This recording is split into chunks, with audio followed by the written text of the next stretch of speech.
type your name and where you're coming from in the chat. And also, if you have questions already popping up that you would like to ask, you are welcome to also share them there in the chat.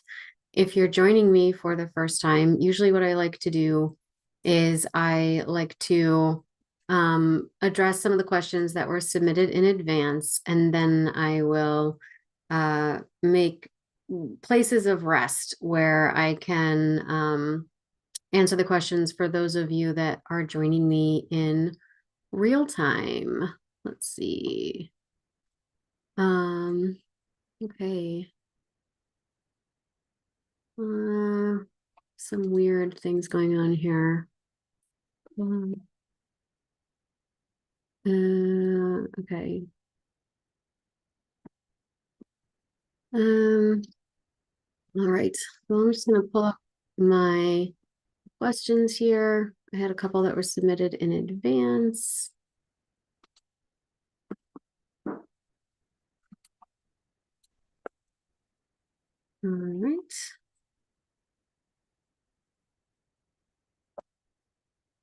And again, if you're a few people joining us, if you're joining me, please feel free to type your name in the chat and where you're coming from.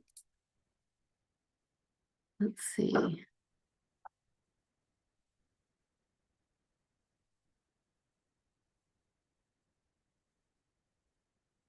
Okie dokie. Great.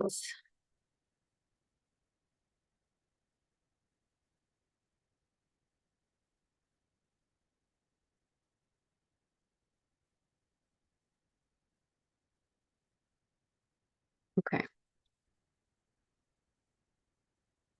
All right, so I'm just going to dive in with the first question. And then, as I said before, if questions come up as I am delivering, please feel free to type your questions in the chat, and I will try to make sure that I address them in the time that we have together. If not, usually what I do is I take a note of them and then I address them on the next call. If you are a student of mine, you should be able to access these replays from inside our private Facebook group, as well as inside your student dashboard. And we do 2 calls like this per month. So we try to make sure that we capture everybody. Okay. So, okay, the first question. I miss him and I keep looking for that chemistry. How do I end this loop when he's the one who left me? So this is a question that I often hear in my practice, and I think it really reflects a common struggle that I see, which is this pursuit of connection that can sometimes elude us, especially when we may have been in a relationship with someone that was more unavailable. So this is a pattern which often evolves in what I call the anxious avoidant trap. So that is a dynamic where the one person is really craving a lot of closeness. In the attachment lingo, we might call that person more anxiously attached, while the other person seeks some emotional distance when things start to become more committed or more intimate. And that person, we might say, has more of an avoidant attachment style. And so these relationships can feel very intoxicating because they tend to mimic early push-pull dynamics from our attachment relationships when we were younger. And so they can create a sense of instant familiarity mixed with a sense of uncertainty, and that can be very arousing, okay? It can be very alluring because it can trigger intense emotional highs and lows that mimic the feeling of being in love, okay? So moving on from this circumstance usually requires a deeply compassionate form of self-inquiry, right? And so there's 3 steps along this journey. The first is redefining chemistry as an arousal state that is often fueled by adrenaline and dopamine highs mixed with projections of our desires and fears, okay? So we might ask ourselves, what did this relationship reveal to me about my own patterns in love? Secondly, examining the narratives that we start telling ourselves about our lovability, our worth, and our desirability when we're confronted with these difficult relationships. So looking at where you may have compromised yourself in the relationship and how can I cultivate a deeper sense of self-love? Thirdly, reflecting on our beliefs about reality in general, and how might clinging to our grief or our attachment to that other person be rewarding for us in some way? How is that actually a form of self-protection? So how am I still rejecting love? How am I still rejecting myself by holding on to someone that doesn't want me, right? So before we, in this video or in this video segment, I'd like to explore these a little bit in greater detail. And by exploring these areas, we're really addressing not just the immediate pain, but also starting to engage with what I'm going to refer to as the deeper spiritual lessons that are inherent in these types of relationships. Okay. And so this is a process that I believe gradually creates space for a love that is actually more aligned with your true self, your higher self, the essence of your being. Okay. So ideally, the goal is to develop a skill, the skill to differentiate between healthy and unhealthy emotional dynamics, to help you feel less trapped by past patterns and more empowered to create fulfilling relationships, secure relationships, to save yourself from repeated heartbreaks, right? And invest in nurturing connections that really uplift you, and also to achieve what I call soul-centered security, which means that you're going to approach your relationships with a sense of resilience and discernment, right? You are setting the tone of the relationship that you want, not just responding to what's going on in your environments. Okay. So let's dive into this. The first thing I want to talk about is looking at the chemistry of anxious avoidant dynamics. What do we mean when we say chemistry, right? So let's redefine chemistry biologically speaking on two different levels. So first we have the attachment system, and the attachment system is our instinctual system that compels us to move to, I shouldn't say move, I should say find a safe proximity to someone that we have determined is essential to our survival on a mental, emotional, and psychological level. Okay. So on the level of the body, attachment styles really express a habit of nervous system response that taught us we either needed to fight for a relationship. So this is more of that sort of anxious reaching for or clinging for someone. We needed to fly away until it was safe to come back. And this is where we see the more avoidant withdrawal and pulling back and need for space. Or when fighting for or pulling or pushing away didn't work, we froze, right? Freezing, or some say fawning. But this is when neither of those coping mechanisms or survival mechanisms worked. And so we sort of became stuck in this unpredictable pattern of maybe it'll work this time, maybe flying away works the other time. There's nothing I can do to find safety. And this is more of the fearful, avoidant, or disorganized attachment pattern. Okay. And so when we have learned those habitual patterns of response to threats to our safety, in other words, when we felt as if the person that we were with was either moving too close for safety or moving too far away for safety, then these are the patterns of response that we learned to maintain a certain proximity, right? So a lot of times we get confused. Well, I feel like I'm anxious with this person and I feel like I'm avoidant with that person. It's not that you're flip-flopping. It's that the distance, the proximity that you require to feel safe. If you're with someone who pulls away more than you do, you're going to start to move towards them. And if you're with someone who wants to be closer than you do, you're going to start to pull away from them. But it's the degree of proximity that makes you feel safe that is consistent, regardless of if you start moving forward, back, or forward. You're still maintaining a certain distance. Okay. So that's the attachment piece. Then we take a look at the second part of the biological influence on attachment, and that is frustration, attraction, and neurochemical stimulation. So on the level of the body, this is when we feel an intense attraction, because when we have this push-pull dynamic going on, it creates an intermittent pattern of reinforcement. So this is when your rewards are big, but unpredictable. Okay. So, and this is why we call them anxious avoidant relationships. So for example, in Helen Fisher's research, she has found frustration attraction to be the result of these push-pull dynamics and intermittent patterns of reinforcement, and it acts on the same parts of the brain as gambling and drug addiction.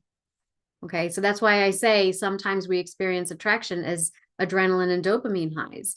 Because when the dopamine is that hit you get when you have that intense feeling of closeness. But then the adrenaline kicks in with the stress around not knowing when you're going to get it, right? So now your adrenaline and your stress hormones make you hyper focused on that partner, but you also never know when they're actually going to show up and give you all that love and attention and all that desirability that you want to experience in relationship.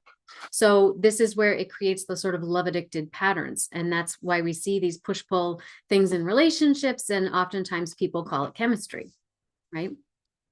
And this is particularly true if there have been instances of abuse or trauma in your past, that it can create that kind of conflation of love and bonding with a degree of trauma response. So this is sometimes called trauma bonding or codependency. I think codependency is a flavor of trauma bonding. So I just want to give you a little demonstration of this. So I have another video in which I talked about verbosity, being very verbose as a form of trauma response and how it can bleed into the way we communicate through text messaging. So I'm going to pull an example from that video to explain this a little more in depth. So when we have the anxious avoidant trap, what does that look like in real time? Well, this is when partners respond to our fearfulness with their own triggered behavior. And their behavior then validates what we are afraid of, and it creates increasing feelings of threat and unsafety in the relationship, which then we respond in a defensive way, and now it triggers them, and they feel increasingly unsafe, and it's kind of a downward spiral. So here's an example of this. I have aspects of avoidant. Someone offered this on my YouTube channel. I have aspects of avoidant or dismissive avoidant attachment. My problem is that my girlfriend is more anxious, leaning towards disorganized or fearful avoidant. And when I need to pull back, her abandonment fears are triggered. So her emotional swings are really flooding for me, and they just completely derail me. She can escalate so quickly that I cannot gather my thoughts well enough to respond in the moment. And I find that I fumble with my words, and then it only tends to make things worse. I have to step away and decompress so I don't worsen the situation, but then that only makes her more upset and chases me down. I'm trying to be present and supportive, but then she tells me that I am not being that way because I don't agree with why she's upset, or I'm not soothing her to the extent that she desires. So she thinks I'm the villain or that I do not have her back, when truly I'm just in self-protection mode. I want to help her, but I also feel emotionally unsafe with her, and I don't want to wind up being her pincushion. So in this case, you see how neither one really feels emotionally safe because they are relying on the other person to create that safety first. So this is what happens in these anxious avoidant trap scenarios, but it's also something that we experience as a high level of chemistry. Okay. If you want to learn more about the deconstruction of that example, I'll leave a link in the caption of this video to check out that other video I released where I go into that example in depth. So for our purposes here today, we want to look at how are we going to move on from this? So in my opinion, it brings us to the more psycho-spiritual aspects of these relationships. So emotions are just big energy moving through our body. And so when we have powerful energy, big energy moving through our bodies, the mind needs to make sense of it in some way. And so there's a couple of things that happen. So first, we tend to project unanticipated or anticipated outcomes onto the other person or into the relationship because we're trying to mitigate any fears or feelings of unsafety by imagining that we can predict and control the outcome. But then when we do that, we wind up creating the outcomes that we're afraid of. So for example, let's say in an anxious state, a jealous partner demands the password to their partner's devices. And so that distrust projects a negative assumption into the other partner. You're a cheater and you're untrustworthy. And so that partner starts to feel falsely accused. And now they feel unsafe in the relationship, as if their affections are not being acknowledged and as if they can't do anything right. And so the accused partner becomes angry. Maybe they start to feel defensive against fears of failure, rejection, or being helpless to build trust in the relationship. And so then they decide, you know what? I might as well do what they're accusing me of doing since they've already punished me for it anyway. And so now this is what we call an introject. The identity of the cheater has become introjected into the partner, and they've taken it in, right? They're assuming that identity now. Similarly, let's say the more avoidant partner is going to anticipate that their lover will become anxiously demanding, needy, and invasive over time. And so to head off that possibility, they're going to prematurely withdraw from the relationship without warning or any kind of clear explanation as to why. And that becomes really confusing, and it makes their partner increasingly anxious because there doesn't seem to be any real clear reason for it. And so now they become increasingly demanding of answers. And so now the avoidant partner looks at that and says, see, I knew that would happen. I was right all along. But you see how these became self-fulfilling prophecies, right? So projections into the relationship. Now, the second thing that happens is we tend to split off into different parts. We split ourselves off into different parts. And those parts over time start to organize the difficult emotions for us, which becomes maladaptive in new and future contexts. So online, most people talk about these things, and in the literature, most people talk about these things as inner child work, right? So inner child healing and parts work has a really wonderful way of conceptualizing those patterns. So there's inside of us, there's a younger part of us that wants to relive in order to revise these patterns for the sake of a sense of wholeness and ultimately expanding consciousness and feeling a sense of spiritual expansion. But there are other protective parts inside of us, which in internal family systems theory, they call this managers or firefighters, who are kind of stuck in repeating old patterns of self-protection or defensive response, which prevent us from really learning new ways of loving. And that might allow us to feel more confident, safe, or trusting, first in our own resilience in love, and then of the possibility of love with other people. Okay. So when that happens, we are repressing parts of ourselves. And then we meet someone who maybe expresses some aspect of ourselves that we are repressing, we feel more whole in their presence. And that's that love feeling, right? There's a big energy in us that rises up to meet its counterpart. And so that's sort of the shadow aspect of attraction, right? That the things in our shadow are responding to the things in their shadow. And when you come together, that polarity finds its other half, right? And so there's that sense where we get these, I often have clients saying, oh, they're my twin flame, or they're my other half, right? And we might argue maybe there is a spiritual element to that. There is some element of a soulmate relationship within that, because what's happening in that moment?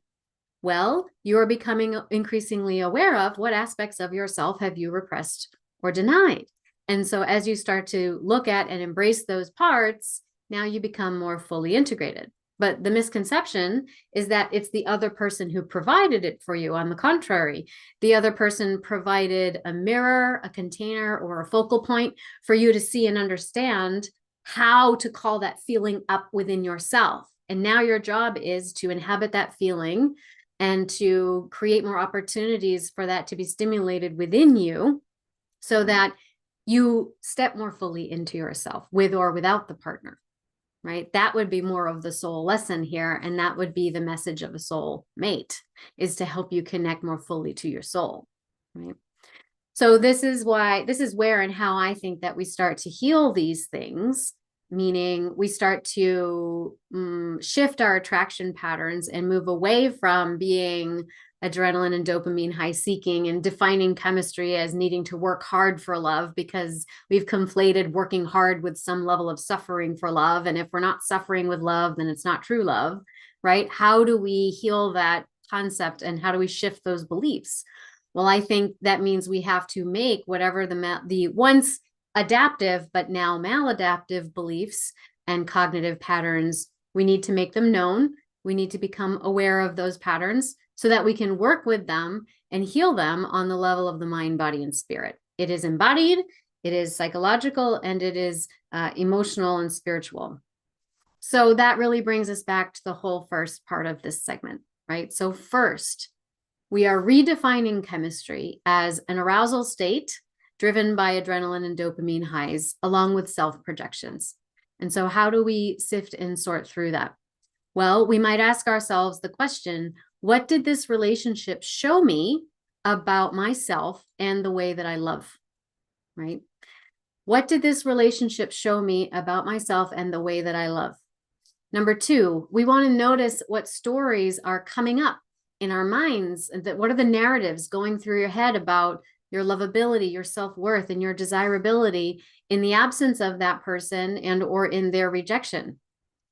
So where can I learn to love myself more? Or in other words, where and how was I sacrificing parts of myself in this relationship, right? And number three, you want to notice your beliefs about reality in general and how staying in, let's say, a grief state, mourning the loss, perseverating on a specific person could actually be rewarding or protecting you. Okay. So how am I continuing to reject love by rejecting myself through clinging to this person who rejected me? Right? Or clinging to fantasies of what could have been, right? Because the effect is the same. You're stuck. So how is that protecting you? How is that rewarding you? So usually the reward is that something in there is keeping you safe, right? And yet there's also another part, a deeper, I might argue, more secure and spiritual part that may have attracted this relationship so that you can start to attend to and answer these questions for yourself. And once you do, all that grief is going to make space for a more fulfilling love to come in. Okay. So I think that's probably where I'm going to end for this segment. But if you want to learn more about these topics in depth, I do have a playlist on my YouTube channel. Specifically, it's looking at healing attachment wound or healing the inner child with parts work. And there will be some somatic exercises in there as well. So I'll leave a link to that in the caption of this video on the replay. And with that, I'd love to know if any of this is resonating with you, if any of these themes, topics, questions have come up for you. I would love to know how that has manifested in your experience in the comments or in the chat. Okay, so I'm just going to take a pause there and take a look at what's going on in the chat. If we have anybody asking questions, let's see. We have, yes. Hello, we have Corolla. Welcome, Bezam. Hi. Bezam, I am going to make you a co-host in case someone pops in as I am lecturing or answering questions. I'm from Germany. Welcome. What are money, body? What are they? Money, body, and love. Do you think that hypnosis could help with limiting beliefs? 100%. We use a lot of hypnosis in my programs. Yes. I personally had some issues with a meditation where we were told to imagine a perfect life with a perfect partner, and I had a lot of issues imagining a perfect partner because any one of us could be perfect with guidance. Oh, thank you for sharing that insight. This is all making sense. It's as if you are sitting next to me. Thank you for sharing that. I appreciate that. Yeah. I'm just going to take a peek over here. Super helpful. Thank you for breaking it down and understanding overwhelming feelings. Yeah, for sure. Okay, I'm going to pull up the next question that I had here. Let's see. Okay, tells me he wants me in his life and will show me. Tells me he wants me in his life and will show me, but still does nothing. Are they dismissive, avoidant, or are they just not interested? Okay. So someone's paying you lip service and you're not seeing any behavior or action to back it up. So this is the problem with incongruent behavior, and it's also why sometimes our insight can get us into trouble, because we may want that person to want us. And if we know enough about insecure attachment styles and the way some people may not act on how they truly feel because of their own inner hangups and conflicts, then we can maybe cling to the idea that, well, they really, this is that sort of cling to the potential, right? Well, they really do love me. So if I just wait around long enough, then maybe their love for me will inspire them to get over their internal conflicts. And then finally they'll connect with me in such a way that I can trust their love and I can feel deeply connected to them, right? So this is the trap of potential. It's also the trap of incongruent behavior. It's kind of like the boy who cried wolf. So when someone tells you something, but then they do not act on it, whether or not they really do feel that way, but they just have hangups on acting on it, it doesn't matter because you're never going to trust them, right? Because they're not trustworthy. You cannot trust them to take action on what they think and feel. There's an incongruency between their inner life, what they're expressing and experiencing inwardly, and what they're willing to do about it outwardly. That's not someone who's very trustworthy. And it's okay, you know, if they are figuring it out, it's okay to be someone who struggles with expressing what you feel inwardly. That may be part of the journey for them. And it's okay to be in that place. But for someone who is, but if they're telling you, yes, I want you, and then they're not acting on it, they are pulling you into a drama. They're pulling you into a narrative. They're pulling you into a projected story about their own hangups and ambivalence. And that's not a safe place for you to be. Because, I mean, let's be honest, it's not a safe place for them to be either, which is why they're not able to act on what they feel. They're not safe inside, so they're not going to be safe for you either, right? And that's just assuming that they really do have feelings for you and they're just not acting on it. But the other thing could be true, which is they are just paying you lip service because they want to keep you around as an option down the line, right? The problem is we don't know which one it is, and there's no way to know it. You can't elicit that kind of response from someone who fears conflict, that they're not able to give you a straight answer because they just don't know themselves well enough to give you one, or they're just not interested in you enough to feel like they owe that to you. So what do you do in the middle of that conundrum? Well, I encourage you to adopt the story that serves you best because it's the only thing you can do. So ask yourself, is it better if he's not interested and just paying you lip service to keep you around as an option? Or is it better that maybe he really does love you, but has no idea how to act on it? And therefore, it doesn't really count. In which case, which one's going to help you move on? Which story is going to help you move on? Right? Well, it helps me to think of him as a user because then I don't have to spend any more time on it. Okay, take that story on. Good for you. Keep going. Well, it helps me to think that he really does love me, but that he's just not able to meet me where I'm at, because I would prefer to think that I'm lovable and it's really his problem. Okay, go ahead. Does that help you? Adopt that story. Keep going. Because really, you're getting sucked into the worthiness paradigm, and worthiness is irrelevant to the laws of nature, right? We are all worthy in the eyes of source, and all experiences are worthy of investigation. So it's kind of irrelevant. Unless he's willing to show up, you can't know what the real story is. And it really has nothing to do with your lovability one way or the other. But if you've got stories you're telling yourself to keep you hung up on potential, pick the one that allows you to move on and run with it. That's how much power you have. That there's no objective truth. No objective truth here. So pick it and keep going, right? I had a medicine journey a little while ago, and I sat with grandmother medicine, and she showed me, she said, what are all these girlish concerns? She said, just sit into your power and flick it away. Ideas that I'm not lovable, ideas that I'm not beautiful, skinny enough, pretty enough, good enough, smart enough, girlish concerns. Flick it away. That's what I recommend. Every time you hear one. Bye-bye. Moving on. Right? Okay. All right, let's see. You're on a roll with adopt that and go ahead. Thank you, Jenny. In short, what would be a good starting point to someone who grew up without knowing about boundaries and had the care of manipulative parents? Could we do to show up for themselves and be able to create room for another person and not end up in the frozen capsule of self-protection?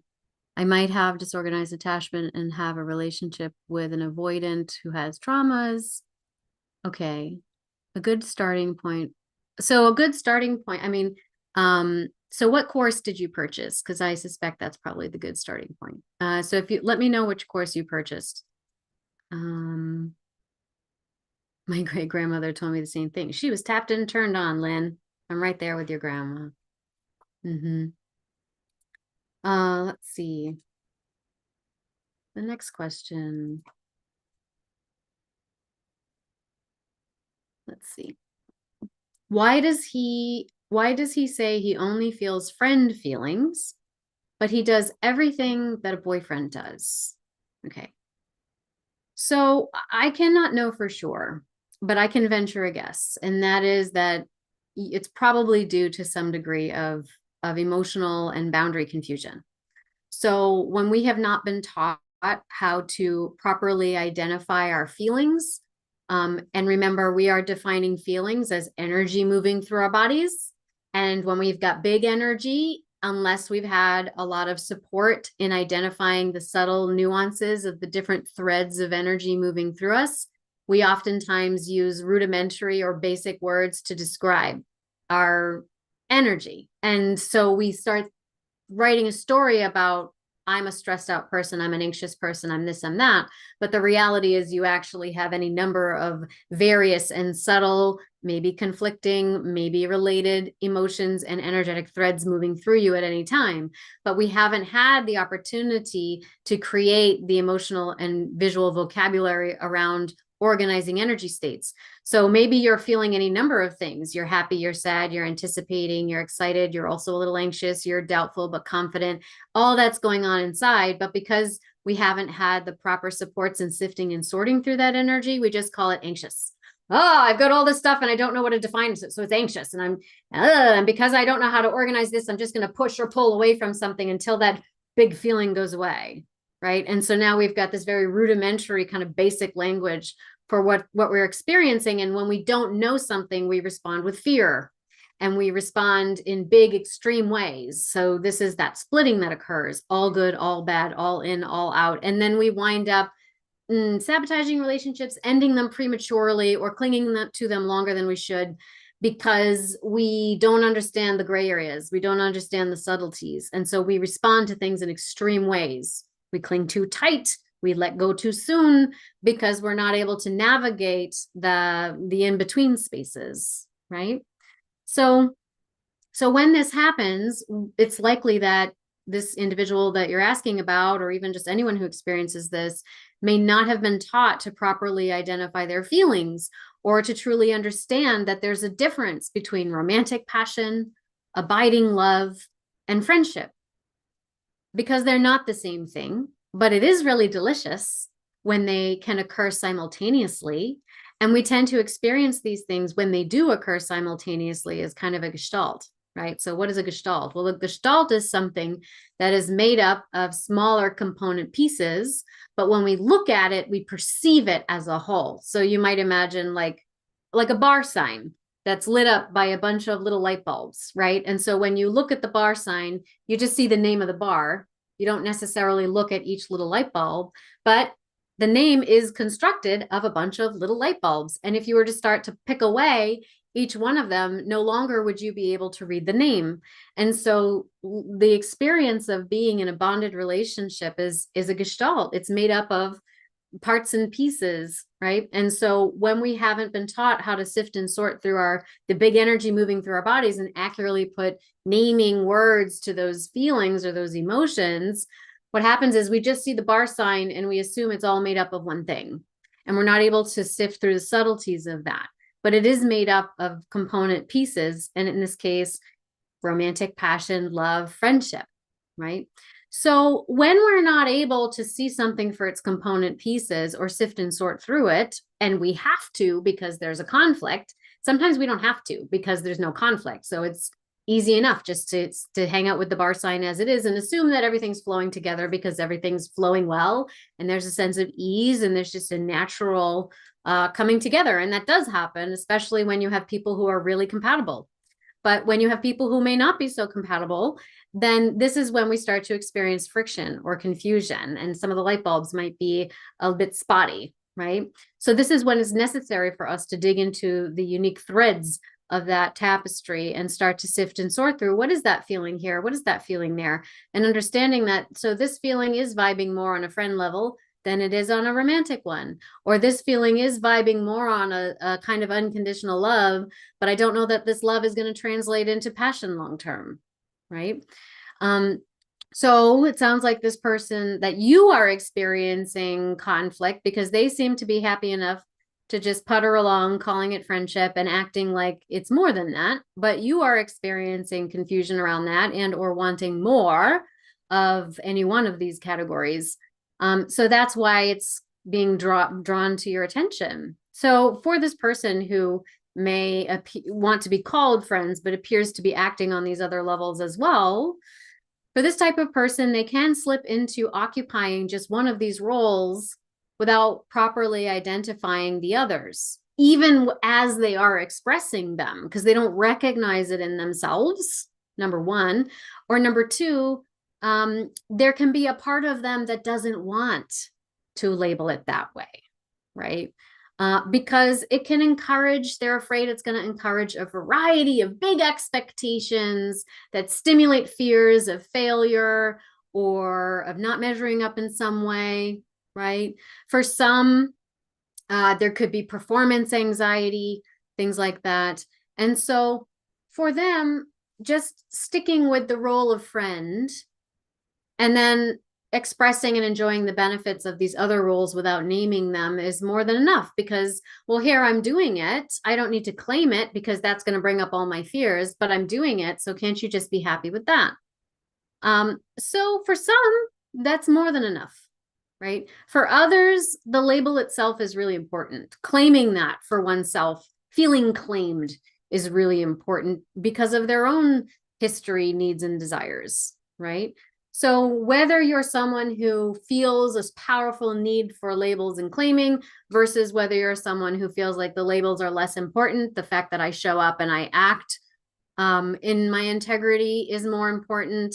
Really, I think what's more important here is to acknowledge what is the underlying need and the intensity around the compulsion to reject or to grasp for, right? So what is the intensity of the energy around either circumstance? Because that's going to point you towards the seed of what's coming up to be processed and integrated in this dynamic, right? Because what's happening is whether you're desperately seeking for a label or you're desperately rejecting the label, they're both vibing at the same velocity, right? They're both vibing at the same level intensity around the same topic, right? But it's in equal and opposite ways, which tells me that there's a shadow projection going on, right? That they're both working with the same wound, but they each are addressing it in an equal and opposite direction. So oftentimes this is what's catalyzing growth and also what's magnetizing you to each other, because there's that reliving in the hopes of integrating and revising of that wound going on, most likely, right? So that's a good question. I hope that was helpful. Okay, next question. Okay. Why do avoidant partners dislike the words, I love you? My boyfriend feels uncomfortable saying it or even hearing it from other people. Okay. So for a lot of people that have avoidant attachment style, the words, I love you, can become distorted in their experience. So either they've encountered people who were very romantic, maybe they were kind of love bombing, and they are really just in love with the idea of being in love.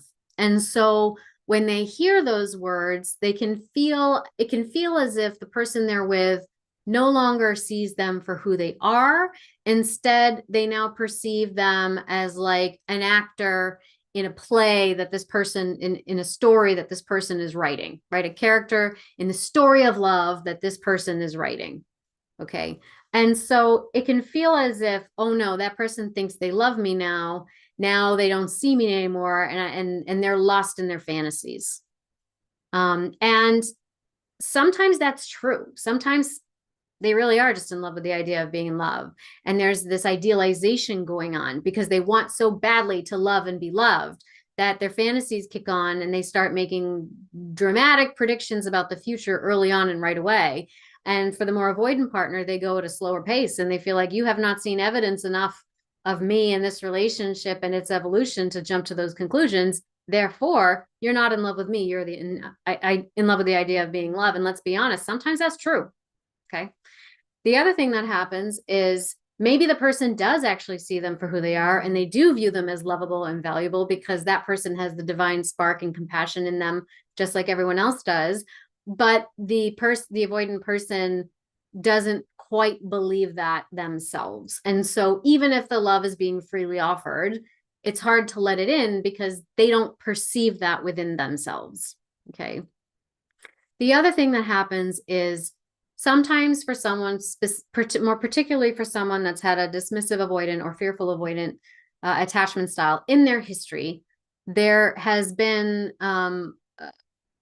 the circumstance where the words "I love you" were used as an excuse for a variety of boundary violations or for a variety of behaviors that dismiss their personal integrity and autonomy, right? Usually these violations were emotional, mental, physical kind of things going on. And then there's certain cliches that we have that sort of illustrate this. One of the ones from my upbringing was, I love you means never having to say you're sorry, right? Which illustrates a lack of boundaries, right? Well, just because I love you means you should already know how I feel, or you should already know that it's okay, or you should forgive it right away. And that's a lack of acknowledgement for someone's autonomy, right? And it's an assumption that you can read someone else's mind, or that someone else doesn't need to apologize to you. That's just an example, right? But the words "I love you" or "you are my loved one" have excused a wide variety of inexcusable and inappropriate behaviors. And so those words themselves have become a trigger and have become suspect, right? And so that means that, having not experienced a very loving, or they have not experienced a very loving environment. And so when you have been in an unloving environment, or you've been in an environment where the love was dysfunctional, right? It was manipulative or confusing. What do we do to protect ourselves from that if we're not able to get away from it? Well, we turn it in, and we cut ourselves off from all the bad feelings. But we also cut ourselves off from all the good feelings, right? And I want to add that if that is what has happened, it's important for us to acknowledge that it was the most functional way to be in that environment. If you meet someone who has a habit of cutting themselves off or avoiding feeling because it's unsafe for them, we have to first acknowledge and celebrate that they developed that as a survival skill.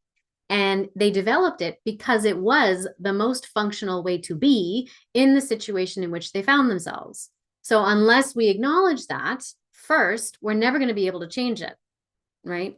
But once we're able to acknowledge that, and it's a two-part acknowledgement, that person needs to acknowledge it internally, and the people around us need to acknowledge it for us as well, then we can start to shift it. Okay, so that was functional then, which is why I've held on to that pattern for so long, but maybe now it's become maladaptive because my contexts have changed. I'm not around the same people, and I don't want to be around similar people, right?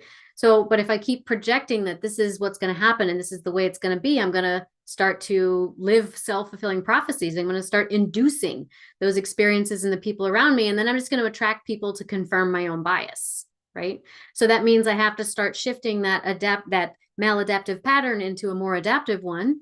And I need to talk to the part of me that thinks that's the best way to do things, acknowledge its strengths and its capacities for having carried you so far, and then say, hey, I see how strong you are. And I see all you've been doing to keep me safe. And man, I admire your gumption. But hey, we've got this new vision for what connection and relationship could look like. And guess what? We're not in those same contexts anymore. So I'm wondering, how can you take those incredible skills that have kept me safe for so long and start applying them to this new vision that we have for the future so that we can open up and have a more related and connected experience in this lifetime? Because, you know, that's what we are capable of doing now. And wouldn't we want that? So it's an internal journey. You know, parts work is really helpful for this. If you have my Attachment 101 courses, we start introducing parts work in lessons 6 and 7. Those of you in Hungry Love, you know, we're doing parts all along the way. And I have a playlist on my YouTube channel around parts work and healing the inner child, which again, I'll leave a link to that in the replay of this video.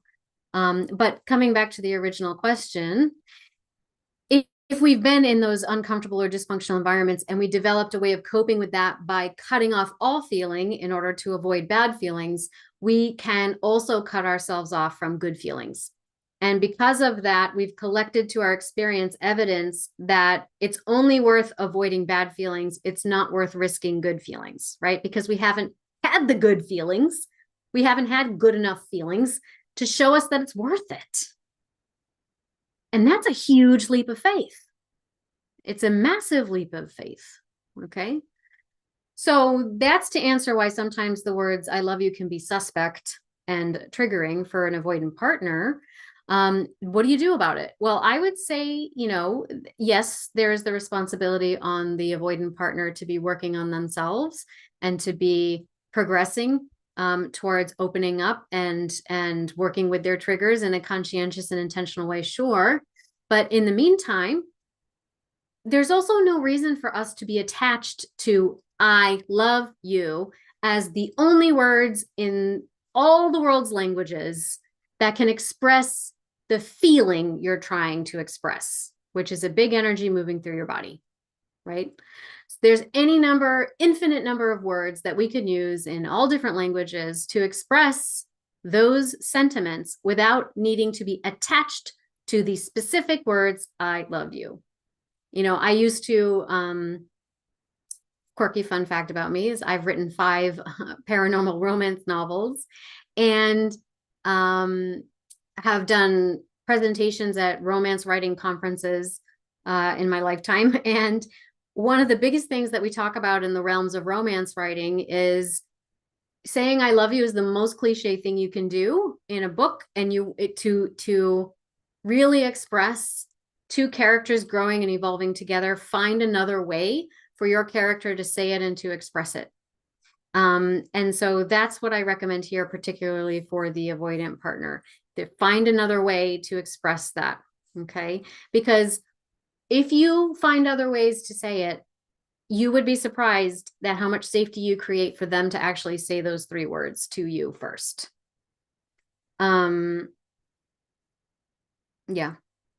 And I would say, you know, just to give you an example, in my experience, saying something like, "Wow, you know, I really feel free to be myself around you," is a great way to tell an avoidant partner you love them, because that's ultimately what they are seeking, right? And they would love to know that they created that space for you, but only say it if you mean it, right? Okay. All right. So we have a little time left here. Let's see what else we got going on.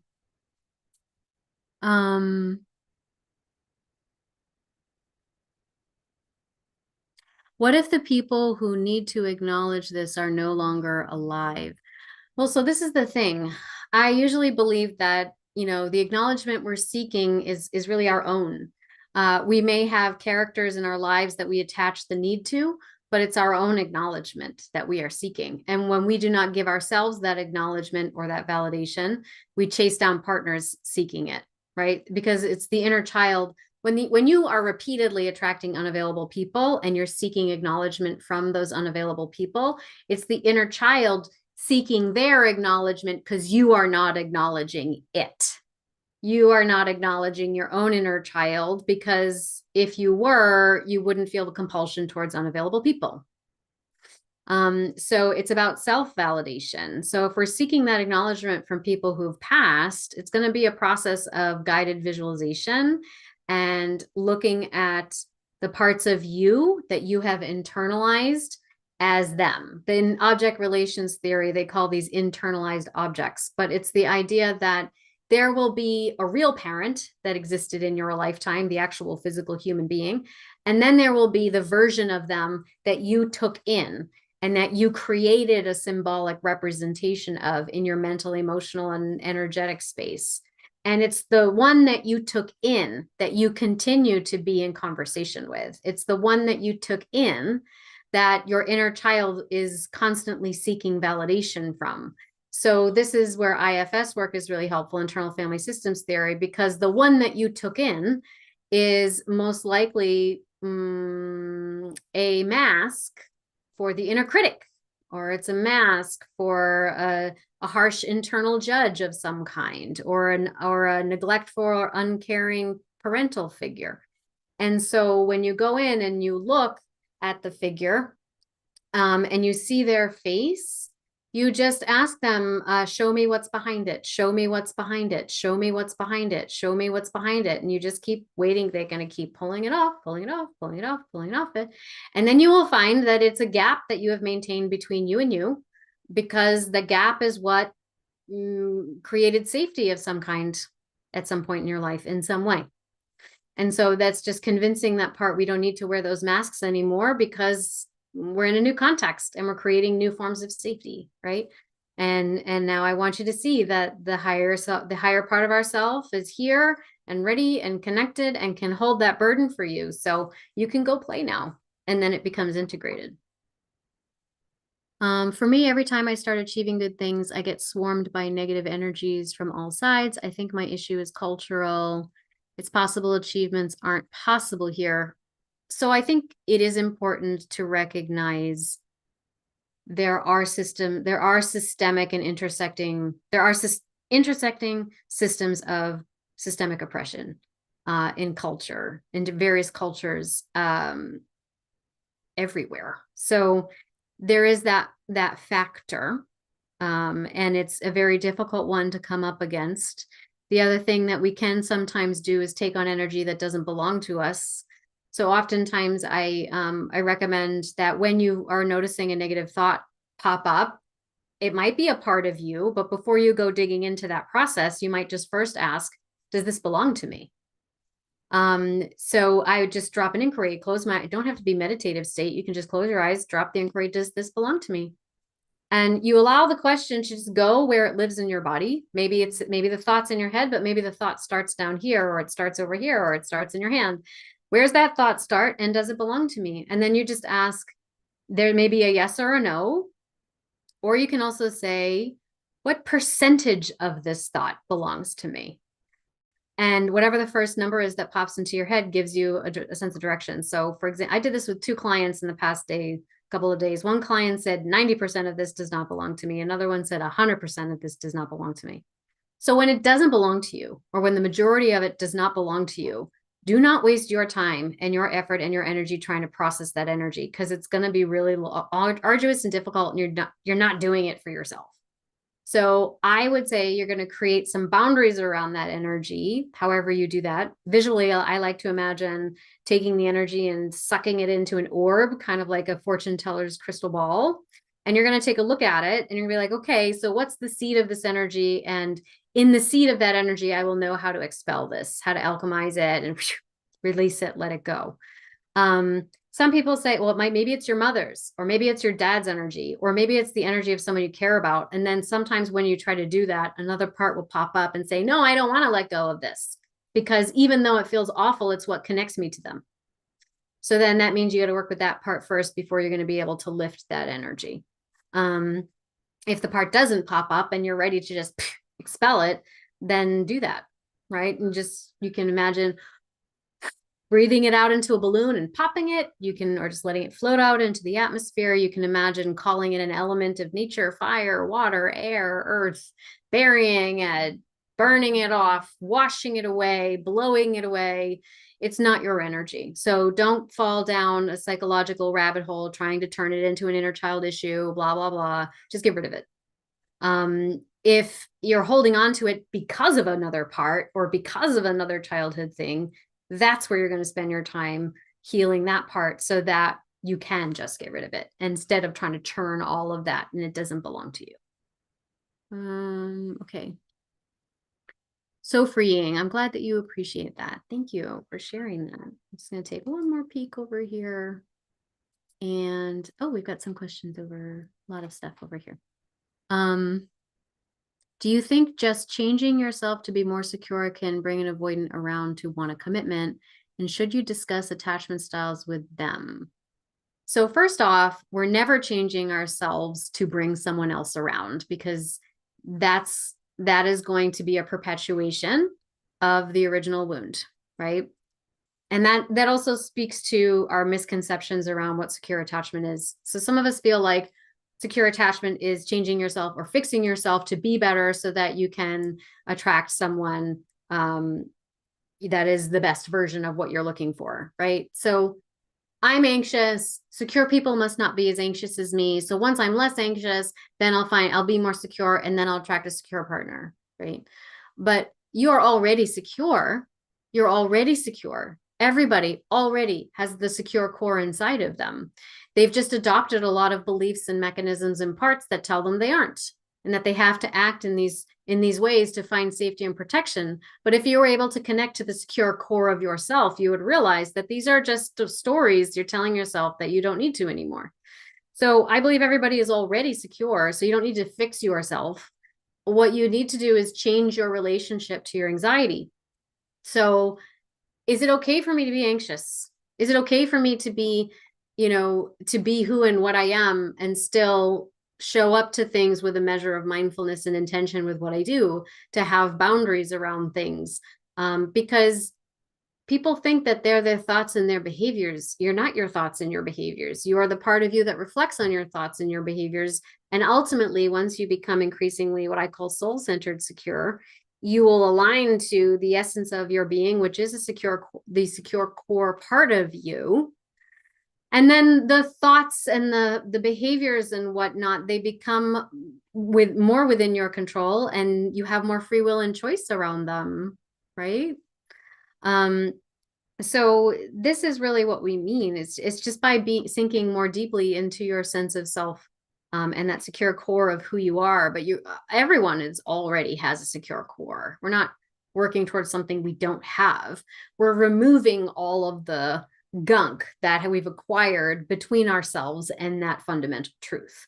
So that's why becoming more secure is not about fixing ourselves, which leads to double troubles, meaning, oh, now I'm anxious about how anxious I am, or, oh, now I'm depressed about how depressed I am, or now I'm beating myself up for beating myself up, right? Which is the ego still trying to protect you from relaxing into yourself, trying to protect you from realizing I am secure. I'm okay just as I am. And any story telling me otherwise is inaccurate. And all of the insecure behaviors, thoughts, and feelings are a result of telling myself I'm anything other than that. Right. So it's really just about rewriting those narratives. But the body has a response to those narratives. When you write a story about how I'm not okay and they are, or I'm okay and nobody else is, or I'm okay and the rest of the world is crazy. Therefore, our connections are sort of driven by those concepts. What happens is when you think a thought, there's energetic charge in that thought, and it sends a synaptic signal in your brain. And if you continue to only search for evidence to support that thought, you'll keep thinking it, which means more and more energy and electricity is going to go along that similar synaptic pathway. And what happens is over time, you build a highway in your brain and you just keep traveling that highway and you just keep collecting evidence to support the assumption that this is the best way to go. And so all the other dendrites and branches of possibility of different thought, of thinking outside of that paradigm, start to wither and die. And they go away, and your brain starts focusing on this one path, this one way of thinking, this one way of viewing the world, this one way of making meaning of your experience. And this is when we become increasingly entrenched in attachment styles. And we look at our identity as being an expression of the thoughts, feelings, and behaviors that extend from that one highway that you're traveling in your mind. This is why things like psychedelic psychotherapy, particularly ketamine-assisted therapy, is so useful, because it releases a neurochemical in that synaptic cleft, the synaptic cleft, it releases a neurochemical which acts like a fertilizer for your dendrites. So when we create an opportunity when you're doing a psychedelic medicine, whether it's plant medicine or ketamine, that kind of thing, we are watering the soil of your synaptic connections so that more branches have the opportunity to grow. It doesn't happen on its own. It happens usually with psychotherapeutic support. So that you have help in modeling a reframing of the thoughts that you've been thinking and thinking and thinking and thinking and thinking and looking for evidence to support and acting and thinking and to support those thoughts. But there can be some embodied interventions, that's just psychedelic research, but also things like somatic experiencing, EMDR, things that interrupt the pathway that create detours on that highway are also effective in doing this. So this is why it's not just the words, it's also making sure the body is primed to create new pathways once you cultivate those new beliefs, right? So that was a little meandering, but I hope that helps answer that question. We are a little over time. I just want to say thank you to everyone who joining me here today. I so appreciate you, especially for those of you that showed up live, and I will be back. Again, I show up twice a month. We usually pop in live here today. So I would love to see you again when we come back, usually on the first and the third Thursday of the month, 3 p.m. Eastern Standard Time. And my students, you always have first come, first serve. So if you have questions that you would like me to answer, you can post them inside the Facebook group, or you can also click the link inside your dashboard and submit them to me through the Google Docs. I always prioritize those questions first. Thank you, everyone. I hope that you have a wonderful afternoon. Enjoy the rest of your week. Bye.